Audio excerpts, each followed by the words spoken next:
Monsieur le grand rabbin Bruno Fison, bonjour à vous et Shabbat Shalom. Bonjour, Shabbat Shalom. Vous êtes le grand rabbin de Metz et de la Moselle, conseiller du grand rabbin de France et du président du consistoire central pour les questions d'abattage. On a le plaisir de vous écouter tous les jeudis après-midi sur Radio J dans le Grand Journal. Et vous revenez cette semaine sur la paracha de la semaine, ce qui est au menu de votre chronique, la paracha de Noach. Une paracha qui rapporte le fameux épisode du déluge à une époque où règne l'individualisme absolu. Absolument. Alors, ce qui est intéressant, cette paracha est extrêmement moderne parce qu'elle va nous présenter deux sociétés et deux exemples justement à ne pas suivre. Le premier, c'est celui de la génération du déluge, celle qui va être emportée par ce gigantesque tsunami, va épargner Noach, sa famille et les animaux qu'il fait entrer dans l'arche. C'est une société qui est basée sur l'individualisme absolu. Je veux jouir de tout ce qui existe au mépris même de l'existence d'autrui. Le chacun pour soi, élevé en devise. En devise, en valeur absolue de l'humanité. Et on comprend qu'une telle humanité ne peut construire, ne peut être pérenne, et c'est pourquoi l'Éternel a décidé de changer les règles du jeu, d'éliminer cette humanité-là pour en créer une nouvelle. Alors ça, c'est la génération du déluge. Mais, effectivement, oui, je vous en prie. Oui, je vous en prie. Donc, après cet épisode, un autre épisode très marquant et qui va susciter la réaction de Dieu, c'est la fameuse construction de la tour de Babel, cette fois.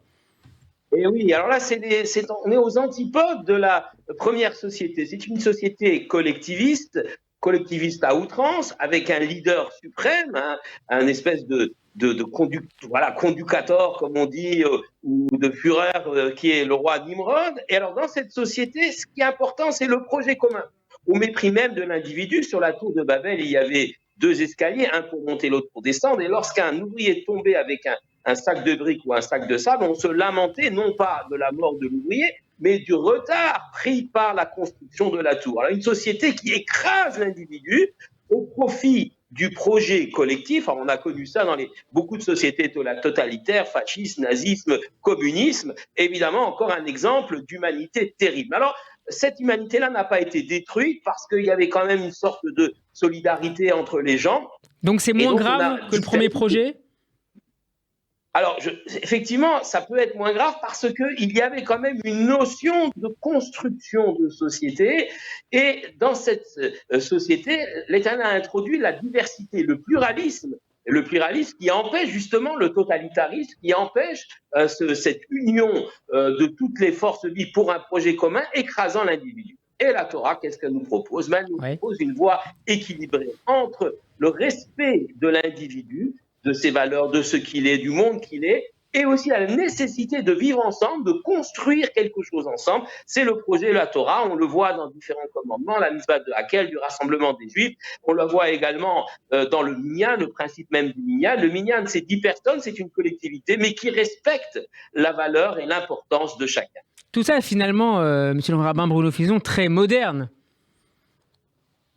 Absolument, c'est deux modèles de société duquel il faut s'éloigner et un autre modèle, celui que propose la Torah au peuple juif, mais aussi, pourquoi pas, à l'humanité, un modèle qui permet effectivement de construire quelque chose ensemble dans le respect de la valeur de chacun. Dans l'autre sens, j'allais vous dire également que ces deux tentations de l'individualisme absolu d'une part et du collectivisme forcé sont des tentations presque récurrentes dans l'histoire de l'humanité. Et oui, on le voit, et on le voit encore aujourd'hui. On le voit aussi dans les événements européens, quand on voit effectivement cette guerre en Ukraine où un leader Maximo essaye de rassembler tout le monde sur un projet utopique, et on voit que l'individu n'a absolument aucune importance.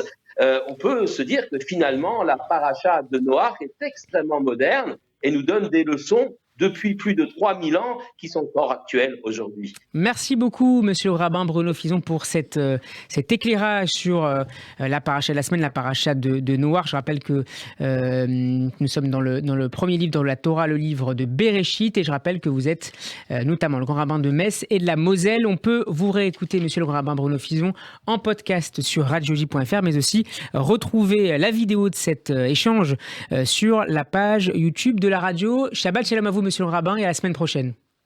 Shabbat shalom. Shabbat shalom.